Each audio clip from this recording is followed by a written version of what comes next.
Greetings to all learners. My name is Bhupendra Kriplani and I am Faculty of Economics at SRN International School, Jagatpura, Jaipur. Today we are going to study the topic Components of Government Budget from Chapter 5 Government Budget of Grade 12 NCERT. Let's start with the topic Components of Government Budget. There are two components of government budget, budgeted receipts and budgeted expenditure. Let's see the first one, that is budgeted receipts. Budgeted receipts are the receipt to the government from all sources. It is further divided into two parts, revenue receipts and capital receipts. Let's see the revenue receipts first.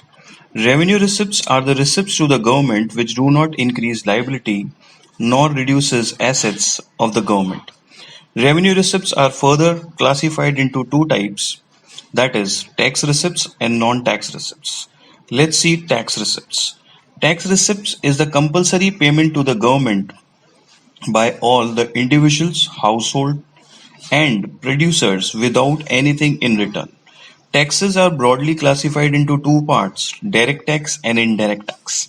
Direct tax is the tax to be paid by the person on which it is legally imposed. The liability of tax cannot be shifted.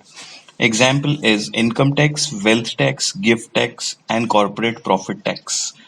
Let's come to the next, that is indirect tax is the tax to be paid by the person on which it is not legally imposed. The liability or the burden of tax can be shifted. Example is GST, goods and service tax.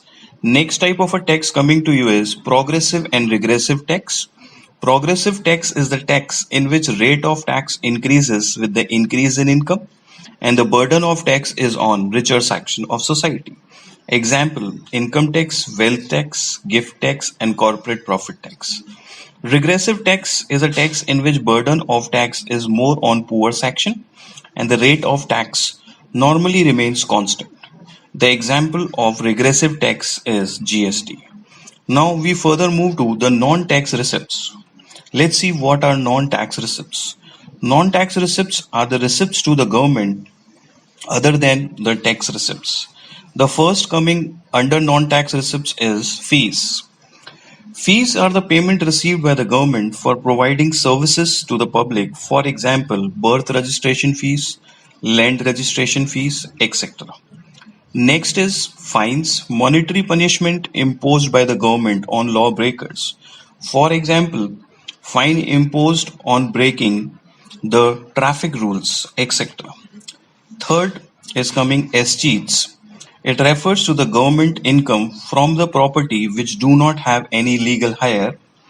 Next is special assessment. It refers to the payment made to the government by the owner of the property whose property value has been appreciated due to certain developmental program of the government. Next is income from public sector. It refers to the profit of government sector enterprises which we called as PSU, public sector units such as Indian Railways, Bhilai Steel Plants and etc. Next coming to you is donation and grants. It refers to the remittance to the government by way of grants and donation by the public. Now let's come to the next type of receipts, that is capital receipts. It refers to the receipts to the government which increases liability or reduces the assets of the government. It is broadly classified in three types. The first is recovery of loan. It refers to the repayment of loan by the state government to the central government. Second is disinvestment. It is selling certain part of shares or ownership of public sector enterprises to the private sector. And third is borrowings, loan taken by the government from general public, central bank and from abroad is considered as borrowings from the rest of the world also. So, dear children, it was all about today's topic. Bless you all. Thank you. May you achieve the height of success.